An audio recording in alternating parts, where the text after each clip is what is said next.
Welcome to Flip and Friends, and we're lucky enough to have a friend from that Davis show jump on this side to join us. Stevie Valles, Executive Director of Chicago Votes Action Fund. Follow him at Stevie Valles and on Instagram at SJ Valles, and also follow Chicago Votes Action Fund at Chicago Votes. Stevie, how you doing? I'm good. Thanks for having me. Why are you so distant, bro? All the way in the back? What did you say? I said, why are you so distant? All the way in the back? Far away from us? I'm I chilling. can feel the vibes. Yeah, the vibes. The vibes are definitely in effect. On a good vibe, though, Stevie. Right now, Chicago Action Fund is working to help create a bill to be the first state to allow prisons to vote while they're incarcerated. Can you talk to us about that? Yeah, so Chicago Votes has been doing this kind of work now, this intersection between our justice system and our voting system since 2017. We started off doing work inside the Cook County Jail, where we would go in every month and register people there to vote. That led to us writing a bill and advocating for a bill that turned the Cook County Jail into a polling location, making the Cook County Jail the first polling location, or the first jail to serve as a polling location in the country. This was huge for us. It re-enfranchised a ton of people. A lot of people in jail didn't know that they had the right to vote. But it's important to note that jail and prisons are different. Everybody in jail, everywhere across the country, has the right to vote. Because jail is where you go before you're actually convicted of a crime. You're being held there on pretrial detention. Us turning the jail into a polling location just made sure that those guys in pretrial detention actually were able to cast their ballot. Prisons, that's different. Prison is where you go when you've actually been convicted of a crime. And most people, or most prisons across the country, don't allow people incarcerated in prison post-conviction to vote. There's only 2 states that allow people to do so, Vermont and Maine. And they've always been that way. In their constitution, they allow for people in prisons to vote. Illinois would, if we're successful in passing this bill, Illinois will become the first state to re-enfranchise people who are in prison, to actually go and give people in prison who currently don't have their right to vote through legislation, and we're advocating for that to happen. Now, if this pass, are they going to get to vote for where they come from, or is it going to be where they're incarcerated? So, for instance, like judges, I know Chicago now, other people may not have aldermen, but you kind of get the question that I'm asking, because I know census-wise, at least I believe I know, census-wise, they're included in the census in usually those rural areas where they're being kept rather than where they come from. But how does it work if they're allowed to vote who they will be voting for, I guess I'm trying to say. Right. So our team is kind of sorted this out in the legislation that we wrote. And essentially what we landed on was people would be able to register at their last known home address. And so the ballot that they would be casting is a ballot in the community that they actually come from. This is important for a number of reasons. One, most people in prison across the entire state of Illinois are from Chicago. There are no prisons in Chicago, though. And so everybody's being taken downstate and incarcerated and completely separated from the community that they come from. And by making sure that people can register using their last known address, they can cast a ballot in the community that they come from, which is important. Most of them have kids there, families there. They care about like the communities and how they're being governed, because most people who go to prison do end up returning home. So giving them that say through the vote is really important to us. And then to your point around prison gerrymandering, which is that process of counting people who are in prison in the census in the community that the prison is in. Illinois actually just passed a law in the last legislative session that is going to change that. So already they're gathering the data to start counting people in the communities that they come from, not the communities that they're incarcerated in. Unfortunately, that won't go into effect until the 2030 census. However, it's good that it will ultimately go into effect at some point. Look, to play devil's advocate, this isn't necessarily how I feel, but I'm sure people are asking this question. Why should people that are incarcerated have the opportunity to vote? I think it's very simple. People who are incarcerated, lives are directly impacted by the people who are elected into public office. Um, I could go on and on about how flawed our justice system is, but one thing that I really want to point out is that 94% of people who are in prison were sent to prison on a plea deal. So they never got a fair trial. They never got to be tried by a jury of their peers. A lot of them took plea deals because they couldn't afford a private attorney to go to court and fight their case. And they were served this situation where they were like, we can take this to court and we can fight for it. And that could ultimately lead to you serving 25 plus years, or we can cop out at this plea deal where you're only going to have to serve 10. And so when you're in that position, it's kind of a tough sell to say, all right, I'm going to fight knowing I can afford a private attorney, knowing that, like, not knowing what judge I'm going to get or the jury that I'm going to get, and ultimately having that risk of losing, serving 25 years when I could have taken a plea deal and served 10. And that's why you see 94% of people incarcerated are taking plea deals. That's a flaw in our justice system. Our justice system is determined by those that we elect, and the government that we as voters ultimately get to establish. But the people who are being the most negatively impacted by that justice system are not included in that fundamental right to vote, which is instrumental in establishing who the players are in the government that we all ultimately live under. Also, the politicians that are elected determine the prison conditions that folks have. And I don't have to tell you all, our prison conditions are extremely poor. They're inhumane. Solitary confinement is still a thing. You had guys during COVID, COVID ran rampant in our prison system, and there was no guidance or safety measures truly taken into place to ensure that folks were kept safe. And a lot of that has to do with the fact that the elected representatives who are making these decisions over society do not have to worry about the people in prison, because the people in prison are not their constituency. They're not accountable to the people in prison. And that's why prison conditions and the livelihoods of people who are touched by our carceral system are usually permanently negatively impacted. And so ultimately for us, it's just a matter of making our democracy stronger. We ultimately have been fighting to make the democracy that we live in the democracy that was outlined in the Constitution since it was originally established. And this is the next phase of that. Our prison systems are extremely overpopulated. There's 2.4 million people in them in America. That's more than any other country in the world, which means that we disenfranchise more people in America's democracy than the amount of people who are disenfranchised in any standing democracy in the world. And again, most of those people are Black, brown, or poor. And if these folks, Black, brown, poor people, are the most negatively impacted populations in American society, I think we should be doing all that we can to ensure that more Black, brown, and poor people can vote. But instead, by way of our prison system, this population is still the most disenfranchised and has been since the establishment of the country. So we're just trying to make the world a better place, man, ultimately. And we're trying to make sure that more voices are heard, and so that more people can be held accountable by more people. And we feel like that's the best way for a people-driven government that has everybody's voices represented in it. So how can we and everybody watching this help?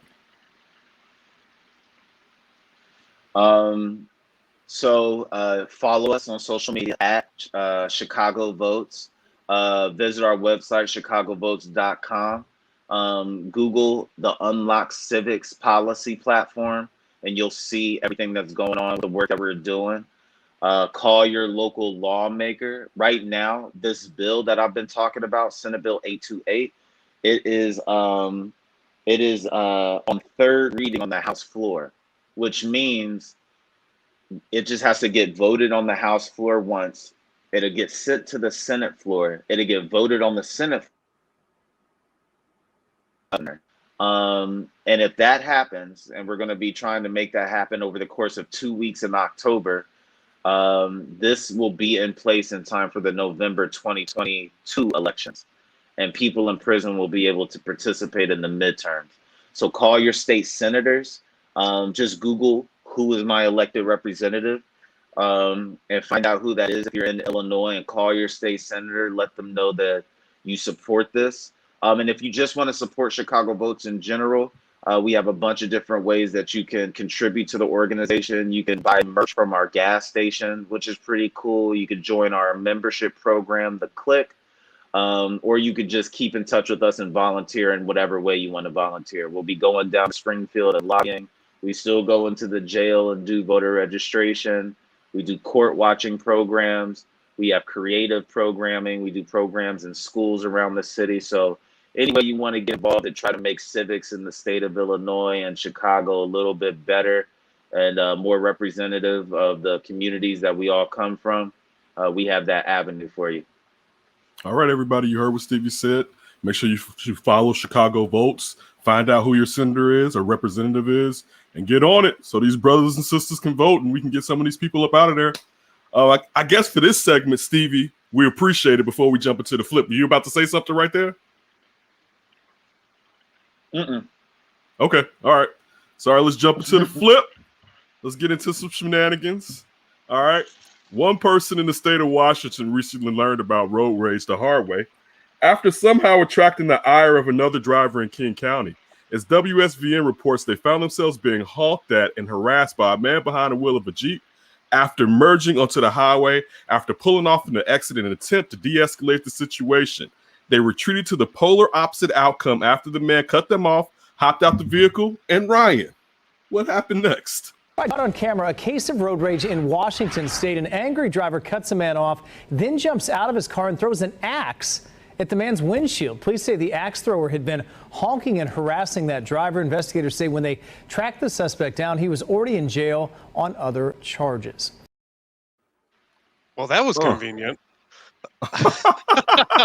Where is this man? He's in jail. Okay, good.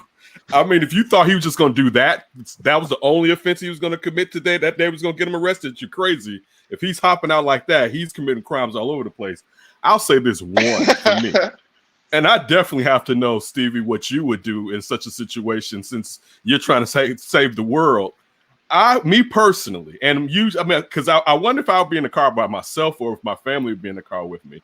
I guess if my family was in the car with me, I would tell myself to calm down and let it go. Because it just dawned on me, something just dawned on me. If he jumped out and threw that axe at me, I'm going to hit his car and try to fight because he doesn't have a pistol because all he got is that axe. And now I have that axe. So He's got extra axes. Maybe this is an axe man. It's Washington. Exactly. All the redwoods. Maybe he's cutting down trees every day. Dude, I want the smoke. That dude just threw an axe through my window. I think I want that type of smoke, to say the least. That's a damn shame. Waste of an axe right there. I want zero problems with that man. The aim was so precise. That was a good axe throw. I'm worried that if I get out, like Ryan said, he has extra axes and he's taking aim at me. I'm just thankful I'm in the car when he's throwing that thing. He's like in the circus, like throwing the axes, like the knives, just nailing it all around you. And I mean I'm trying to think of the word. I'm blanking on, like the passion, just the decisiveness. I'm getting out and I'm whipping this axe. Like no wasted movement. It looked like a breakdown of like an NFL game. Like, look at how he doesn't use an extra step here and get to the corner. Just one motion. Shifts his body weight just before he releases that axe. Dude, I hate to say this. this is why concealed carry is a thing. All right. I hate to say that because I feel to a certain degree, because it's one thing, I guess it's this. If the axe hit the car and didn't go through the windshield, I would still be offended and angry, but it's kind of like, okay, that's really messed up. But the fact that it goes through the windshield lets me know it could have killed me. And that's crossing an MFing line right there. Yeah. And vengeance shall be mine after that right there. He's crossed the line. And I mean, I hope, I mean, the older I get, the better I am as far as just like, dude, just let it go. You know what I'm saying? But again, if he brought an axe to a gunfight, I don't have a gun for conceal and carry, but one day I will. If he brought an axe to a gunfight, I have to put it on him. I'm not going to shoot him, but I have to let him know he made a mistake at least. All right, I have to let him know he made a mistake in this. Like, you could have got it today. All right, don't do this to anybody else. You could have got it today. All right, just so you know, maybe pop one in the sky. You know what I'm saying? This one could have been in you. All right, next one. All right. Next, I'm just somebody take my doing windshield. I take a tire. No, and look, and like you make a great point. Of course, you make a great point. He did not harm me, so I'm not going to harm him. But the thought that he could have killed someone like that, like I mean, it smashes through the windshield. Yeah, right? him not harming you is a technicality because he had every intention to harm you. Right. It just happened it didn't work out that way. So. That's a little more of a gray area. Maybe what you got to do is go to that ATM, drop out some hundreds, give it to the police officer, and do some prison justice behind the bars.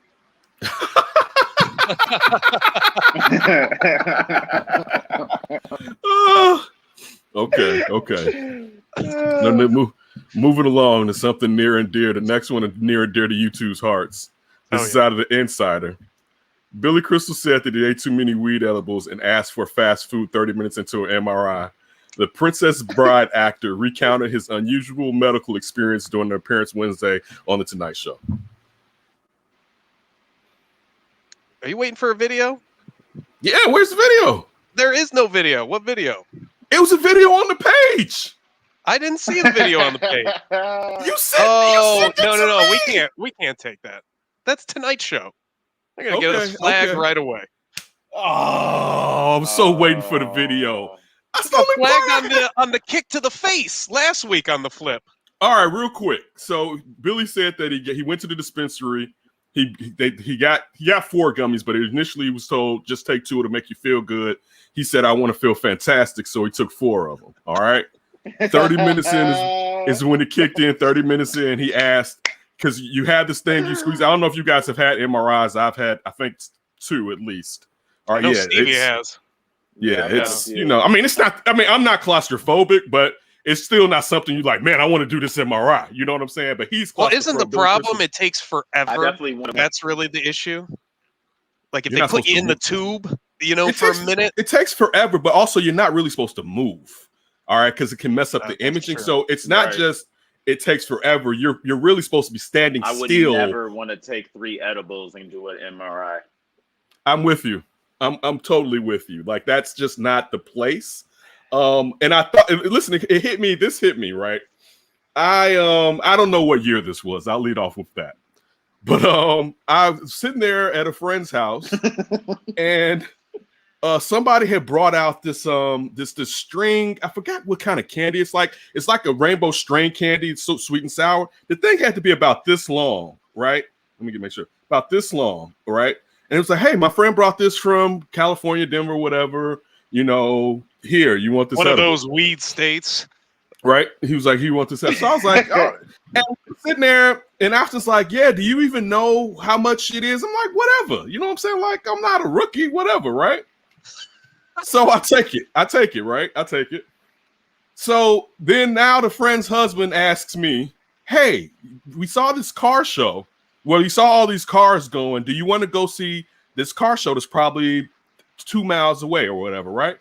I'm like, I guess. I really didn't, but it was like, hey, it's something to do. Now, but mind you, I didn't know part of the reason that he wanted to do the car show is he just got this new souped up truck, right? So now I get in there, he's driving like a madman, right? We get the truck has like whatever super engine it has. It's on like 30s, and it has this souped up engine in it, right? So it's a fantastic truck. But he's driving like And total ass, right? We get there, we park, and we first get into it with somebody. He's about to park, and somebody drives into the parking space. He's like, "Hey, hey," and I'm like, "Oh man, I'm not in the mood for this, right? I'm not in the mood. I'm just got through at a long day. It was my daughter's birthday party. Just got it over with, all right? Just got it over with. I'm like, I got to let him do it though, because dude just totally disrespected us, and we can't walk around this parking lot if this isn't settled. So whatever." Wait, how many axes were in the car? Because it's the same dude, right? Three axes. I know. I was just about to say. Actually, at this car show, it's a 3-ax. It's a 3-ax minimum. If you don't have, you can't enter the lot. Hey, you took my smoke. Exactly. Just flying all over the car show with axes going everywhere. Right? Hatchets and axes. Exactly. Just throw it at first one to blink. So anyway, that's settled. Actually, talked to the gentleman. It was real cool. Joked with him. Whatever. We parked. We're walking around. You can still tell this is cliques. Like we're someplace where these people are like family to each other, and we're not part of the clique or whatever, right? So he says at the end he started feeling eyes. I was feeling eyes the whole entire time, but midway through, you were feeling those edibles. The edible kicks in, right? Oh. I'm like, shit. My legs start feeling like this. I'm like, this is not the time. I'm out here. I want to give off the stay away male image. Goodness. I'm trying to be me in myself, right? Like, all right, I'm not the one, but my legs are like this. So it's like it's like I'm just not myself or whatever, right? And I say to him, I'm like, "You're acting like Smokey on Friday." No, I wasn't doing that. I wasn't doing that at all. You couldn't see that my legs were like that, but that's how my legs felt. And I said to him, I said, "Damn, the edible kicked in, right?" He's not even paying attention to what the hell I say, right? He's five axes deep at this point. Right, exactly. Right, finally. So this is the crazy part. This is the crazy part. I'm through with the story. So we parked on the edge of this place. We get back in the truck. He decides we have to drive through and around inside. Mind you, this big ass truck, just so everybody can see his truck. Then he burns off and takes off down the street, right? And mind you, it was fantastic. It was a fantastic time, right? But the worst part was I was in the streets when the edible I had never tried had kicked in on my ass. And it was just like, I would have been worthless if something had kicked off that. I wouldn't have been worthless, but I wouldn't have been myself, to say the least. But yeah, that was my story. Like one of those like super drunk people trying to fight, like you're just punching the air. I would hurt someone. Listen, I bet you that edible would have wore off real quick. Had it really went down. When the adrenaline. But again, I saw some fantastic cars. I saw a 64 Impala and a Thunderbird that was an old Thunderbird that was immaculate. I wanted to see this Thunderbird the whole time we got there. I had to separate from him because I'm like, I want to go see these old schools. You can look at these Corvettes. I want to look at these old schools or whatever. But yeah, that was my Billy Crystal. The edibles kicked in when I wasn't expecting it moment. Yeah, I guess mine would be when I got the highlights for my hair. I did an edible before that, and I didn't realize, because I've never gotten my hair highlighted before. Like, you have to wait there for like an hour.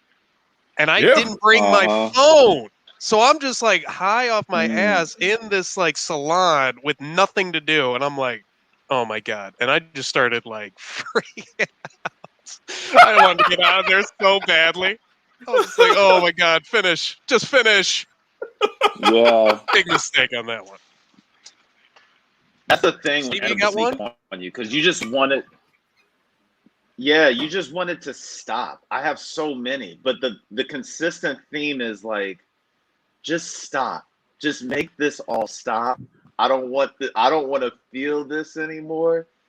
Like mine always tend, like my consistent like bad edible experience happens like really when I always find myself having an edible kick in when I'm trying to go to bed, and that is just not fun.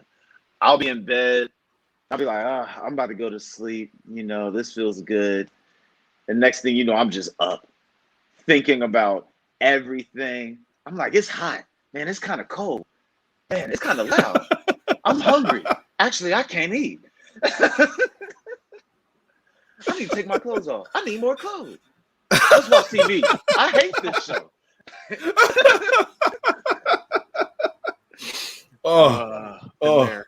Yes, definitely.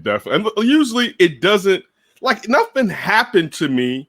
I just felt it. So, and I didn't feel secure because I felt it. And again, I had never had one of these, but it was whatever edible it was definitely fine. But also, I don't know if I mentioned this for both of you two. Billy Crystal initially at 30 minutes asked, could they get some Taco Bell there? All right. So for all the Taco Bell's lovers that are right here. I can't wait for this Billy next was story. having a good high. Yeah, I guess so. You guys is wild. I mean, I get it if you're in college, and depending on where your college is at. You call me wild, Ken. This man below us had a nightclub in a Taco Bell design that he wanted to bring out, where it's just a nightclub in Taco Bell with the dance floor, the drinks flowing, inside just a Taco Bell. So half of this place is built with for toilets. It's just toilets, I guess, correct? Because if you're in there partying, drinking, and eating Taco Bell, you're not gonna make it home. You're gonna have to go use the facilities very quickly. I mean, you got 30 minutes. If you're drinking and eating Taco Bell, you got about 30, and that's 45 Taco minutes. Bell beer too, which is gonna be different than regular beer. Yeah, and I mean, and you're gonna have to pay. Forget paying those workers minimum wage to clean that bathroom. You're gonna have to pay more than that because that Taco Bell is like spackle. That's that. Like that Taco. Oh, y'all, that's different. That's different. All right, this is from Yahoo Finance. Taco Bell is stepping into the future of the latest restaurant design, dubbed Taco Bell Defy or Defi. Is this Defi? I think it's Defi.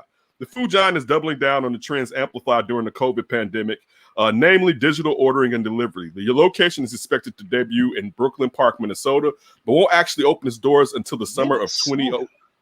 Yeah, of course, because there's not a lot of great Mexicans up there making real Mexican food. That's the problem with Minnesota. According to the company, the new design concept was developed by the Minneapolis-based Vertical Works and includes a drive-through experience with 4 lanes. A drive-through has become a major staple in pandemic areas, dining experiences that embrace Starbucks, Dunkin' Donuts, and other food chains. 3 of those lanes will be solely dedicated to the mobile or delivery orders for pickup or Taco Bell app or via third app. The 3,000 square foot restaurant design is roughly equal to the existing footprint of Taco Bell locations. All right, guys, you got some more Taco Bells for you since you guys have to run to the border and to the bathroom. What's this hate, this venom on Taco? See, we were living in Wrigley with that Taco Bell right across the street. How old were you at this point? 28. Woo, that's old. We were forever young years old. I mean, there has to be a good Mexican restaurant, and I don't even like a restaurant. I mean, a nice Mexican spot in Wrigleyville. There has to be. But I don't know if we were looking for Mexican. We just wanted that sweet, glorious fake taste. Whoa! What's y'all go-to? What's your go-to orders? What's your go-to orders at Taco Bell? Oh, Stevie has a nasty one, and don't you dare put onions on it. What is it? What is it? What is it? What is it? What is it? What was it? The cheesy bean burrito? What was it? Woo! No, it's so you got to get a chicken quesadilla made well done, and 2 bean burritos with no onions. Add sour cream. Wow! Y'all bathroom was just murdered. Right after that, like that, and I'm sure you guys were high. That bathroom was all. Our bathroom was not a clean place. And Ken, we weren't afraid to go sober as sober can be to Taco Bell. It wasn't just an indulgence under the influence. No, we went for lunch sometimes. Well, Ryan, what was your order, Ryan? What was your order? Oh, I'd mix it up a lot, but usually it'd be some combination of the Crunchwrap Supreme or Nachos Bel Grande, one or the two, a bunch of tacos, hard shell, maybe throw in a chicken quesadilla if I go in with Stevie, just because I'd be too jealous not to have one, and the cheesy fiesta potatoes. Oh my god! Oh yeah, the cheesy fiesta potatoes are a lot of fun. That's a nice way to end a meal. Yeah, that's. I love those things. The sour cream, the cheese. Woo! Okay. Yeah. That's a lot. I think I just made your stomach hurt. Y'all are wild. But I had I had Taco Bell because I'm not far from one. Maybe 3 years ago. I feel like it was 3 years ago. You're missing out. No, I'm not. It's just when you try to go back and relive it, then you're like, oh, this is why I stay away. Like, and I love Mexican food, but it's like not this Americanized, bastardized version of Mexican food. You can keep this. It's the best fast food Mexican food, though, right? No, it's not. I have Taco Bell at least once a quarter. Yeah, me too. Every 13 weeks, I need my Taco Bell hit. Oh my god! I get it. You guys will need to clean. You're cleaning yourself. You guys are cleaning out. Right. The Taco Bell cleanse. Have you not heard that? Yeah, the taco cleanse. Exactly. Got to clean all of that out. Yeah, I'm looking to get my bowel movements going. Give me 5 of these. No. You have like what? Burrito King. You got other taco restaurants. All you got to do is walk into that place. Burrito King. And what? And what, Stevie? Walk in and what, Stevie? That takes place when you walk in. You realize you're gonna have a long and arduous bowel movement. You just gotta. All you gotta do is smell. You just smell it, and you're like, I gotta poop. Good.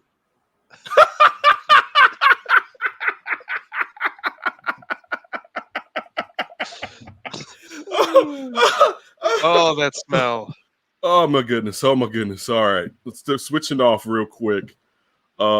I think this was one that you wanted to get into, Ryan. I thought I deleted it, but it's still in the rundown, so I'll keep it. What? This is from BGR. Yeah, it is. You see, nothing is highlighted in this one. All right, this week, The Wrap had a chance to speak to William Dafoe about his role in the new video game 12 Minutes, and the site attempted to sneak in a question about Spider-Man No Way Home. Dafoe explained that he was only on the call with them to discuss I don't even know something about this interactive game. And then he confessed that he understood why The Wrap would ask such a question. The Wrap was pushing a bit for no comment, which Dafoe responds with, I'm afraid so. He's talking about the fact that William Dafoe will be reprising his role as the Green Goblin in No Way Home. Also, you have, I forgot the gentleman that played, Alfred Molina is going to be back as Doc Ock. Basically, they're going to have the Sinister Seven. Well, no, they're talking about it, I think, right? It's not official. But I mean, I guess because it's supposed to be the multiverse that you could bring back everybody. So if they died or not, you know what I'm saying? I mean, because this Spider-Man is now part of Marvel, I pay more attention to it. And I saw some of the ones, the Sony ones. But I didn't see, I think there's like 1 or 2 Sony ones that I did not see yet. I could be wrong. I liked the last one. I think they're doing a good job.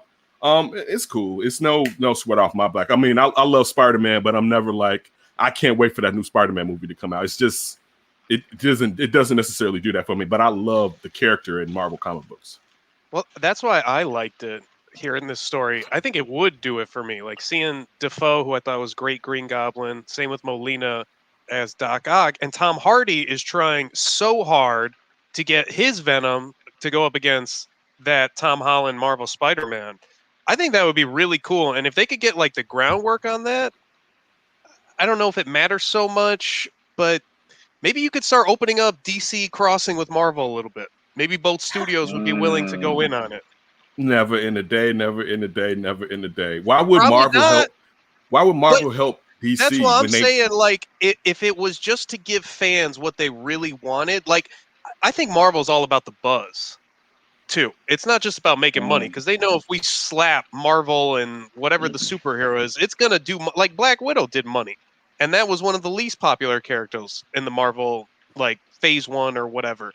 If you have, I think, this big buzziness with Spider-Man going up against some of these former villains, maybe you can do something like Marvel DC down the road, like way down the road. It wouldn't be anytime soon. I think it'd be cool.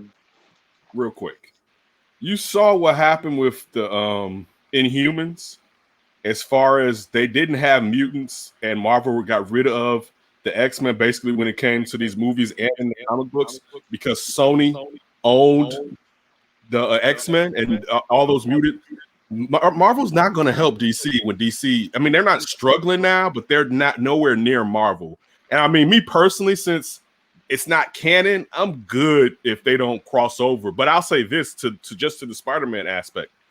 I hope they really look in the universe of just Spider-Man and not just use it as another footnote to get to the next phase. So like kind of what you're saying, like if you're bringing in Venom and you're bringing in all these characters, I don't want everything to start in this movie and be answered by the end of this movie. I would like for you, and not have throw them all in perhaps in the first movie, to maybe do 2 movies, set it up as it's going to be 2 movies, and it's just about really Spider-Man and his villains instead of having to be Spider-Man, his interaction with these other characters to move along the storyline on who's going to be, or to move the storyline on Kang the Conqueror, whatever's going to come from that as far as who's the next supervillain in Marvel. Sometimes I want it just to be standalone, kind of like Black Widow, but still where it just doesn't have to be one movie standalone. It can be more than one movie standalone.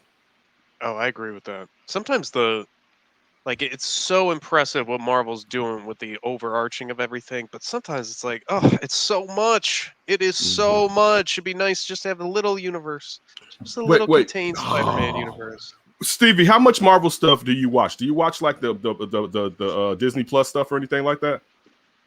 Yeah, I literally that was my most recent pandemic binge, was starting all of the Marvel movies from beginning and running them through the end. I'm on Loki now. I just finished Endgame. And I love the Tom Holland. Also my favorite hero as a kid. That was like the first comics I had. I remember was Toby Maguire. Mm-hmm. I remember that was like one of the first superhero movies that I went to the theater to see. And so the fact that Tom Holland's my favorite Spider-Man, because he acts like that high school, childish, playful Spider-Man from the comics, and not the Tobey Maguire, which was like a very emotional Spider-Man. Right, dude. He had a lot of things going on. It kind of reminded me of like Green some of those Goblin shows. was so cool. Mm-hmm. I'm with you. So Tobey Maguire was not Spider-Man to me. It was like not him. All right, like I watched those movies, but it was just like not him. Like nah, it's not. He's not like Peter Parkerish. Go ahead, Ryan. When you like see a show, it's like set in high school and everyone's 30 that they casted. Like that's how Spider-Man felt to me. Exactly. That's hey, we're all in high school except we're all 50. Damn, that's weird. Yeah. But listen, watch the What If. They dropped a new episode, so I don't know if the What If comic books, we talked about it on here. They were hit and miss as a kid, but sometimes just the story of something totally bonkers happening to your favorite characters getting whacked and killed. But I watched, because unfortunately Ryan doesn't watch these, even though we have a show and he should be watching these things so we can have content. I'm catching up. What have you watched so far, sir? I got Wanda and Loki down. You finished Loki? I did. Yeah. You lying. You didn't finish. No, I did. I did. Okay. Come on, Ryan. I haven't tried the Captain and Winter Soldier. I haven't done that one. Yeah, well, you don't have to rush to that one. I mean, it's straight, but you don't have to rush to that one. That's what I was kind of. But the what if one is good, Ryan. They did pretty good with that. That one I might have to wait till it's finished season 1 and binge. Is that a binger? Is that a binger? But see, the thing with those two, they're separate stories. So it's one-offs about like, for instance, the variant time frames that are going on. It's basically, you can look at it like that. They're one-offs of that. So it's not a situation. 25 minutes, I believe. Oh, okay. Yeah, I think that's about 25 minutes. All right, last one. How many episodes of that are out already? Just one. So they're only going to drop one weekly. I don't know if they're going to do 10. They probably do 10, but just the first one is Captain Carter. And it's pretty. Listen, it's Marvel. Marvel they're in their bag right now. You know what I'm saying? So they're giving out quality stuff. Yeah. Believe me, because I would poo-poo all on them if they weren't. When they give you something, you're like, Disney, this is pretty good, boy. Give me some more of that Mandalorian. You know, like they're doing pretty well over there. All right. They're putting their money where their mouth is. Last one, guys. Dasha Kelly was profiled on CNN under the pretense that she and her 3 daughters, who are 5, 6, and 8 years old, were due to be evicted after she lost her job as a casino dealer in Las Vegas due to the pandemic. Right?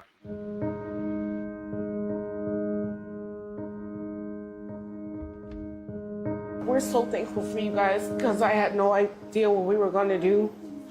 And just overnight, all you guys just reached out and helped us, and all the support, your encouraging words. Like, it's just gave me a lot of hope.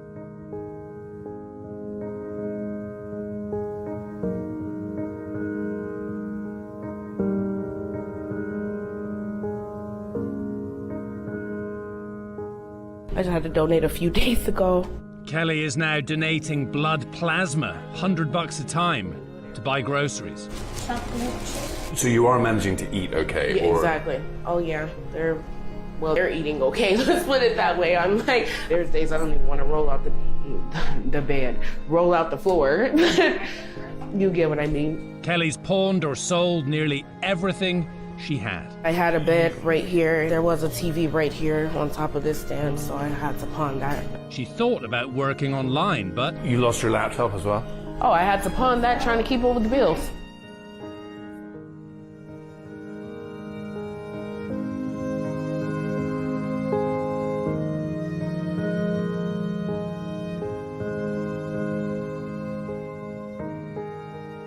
I just want to tell everybody thank you so much. I'm still in denial if you can't really tell. It's a lot to take in. It's very, sorry, girl. It's really overwhelming. These are tears of joy, trust me. I'm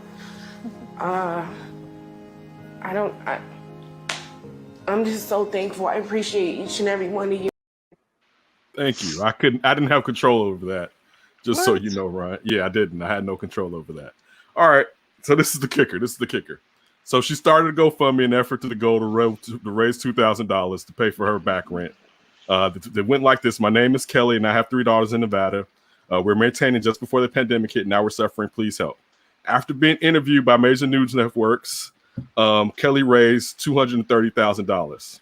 Right? In an update Monday, CNN wrote on its website that they have since verified Kelly takes care of the children in her home for periods. She says she really described herself to CNN as a mother because she considers themselves her mother. She's not their mother. Their mother reached out.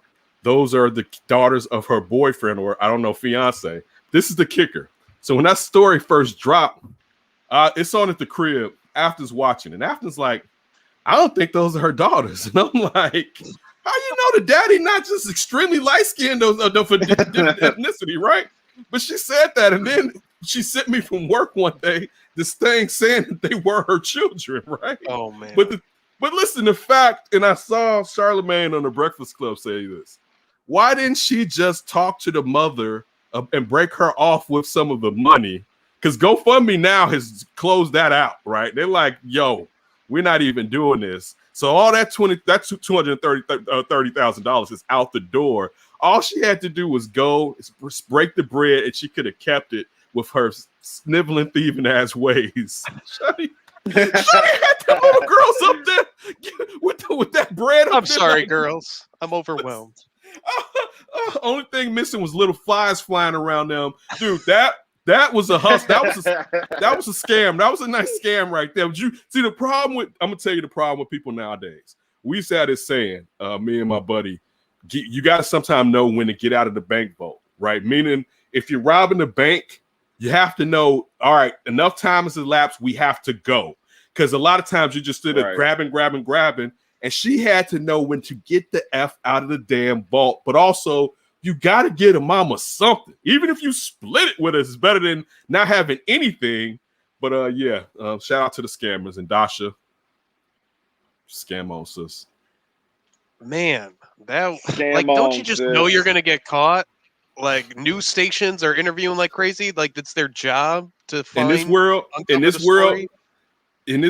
dude, this is a world where everything is almost recorded and people still do crazy shit. Right. Like, you got how many social medias that they probably went through? Like, oh, I don't see the kids anywhere. Now, I don't think she would have been found out if the mother hadn't come forward and was like, hold on, they're my babies. Right. I don't think they would have known. Right. That's what blew the whole thing. True. If she had just kept the mother quiet, because unless her went on as long as it did. True. Unless a family member was gonna come and say something like, "Hey, you know those ain't your damn kids. Give me some of that money." But I mean, all she had to do was bribe a couple of people. Now that may have not been enough. Someone may have still told, but you got to get all that money up out of that GoFundMe. All right, that goes into a bank account or under your mattress. All right, get all of that money up out of there. You cannot leave that when you scamming. And listen, believe me, I'm not a scammer. I've never been a scammer, but I have hella common sense. And I know I need to get that money out of there because all I'm doing is leaving them the chance to take it from me, and I won't have it later on. So thank you, GoFundMe. Let me take this, put this over here. But damn, boy, she thought she was getting the bag too. Thought she had planned. I was about to say new car. She was pricing houses. Shawty was ready. Believe that. She was ready, girl. Vacations. Oh. Oh man, scamming. Go to one of those fancy Las Vegas spas, get all treated up for the day. Especially, I was thinking that too. Especially in Vegas, she was ready to live the life. She was never gonna have to do a little something strange for a little bit of change ever again in her life. I'm joking. I shouldn't say stuff. Never. She was trying to take that 200,000 and double it. Right on black. Put all of that. She's doing on like black. an Ocean's 11 with all the other workers. Okay, I got 200K. Now we can go get the millions. Oh man. Listen, we want to thank Stevie Valles. Everybody, make sure you go and support Chicago Votes at Chicago Votes, Chicago Votes Action Fund. All right, make sure that this bill gets passed. A lot of us have family members that are incarcerated. And even if you don't have a family member that's incarcerated, it's still their right to vote. And as Stevie pointed out, usually the people that are in jail, it's the areas they have to need this help the most as far as using those votes to help us in our community. So definitely support Chicago Votes Action Fund. Stevie, we look forward to when you come back on the show, man. Always appreciate it. Appreciate y'all having me. Thank you.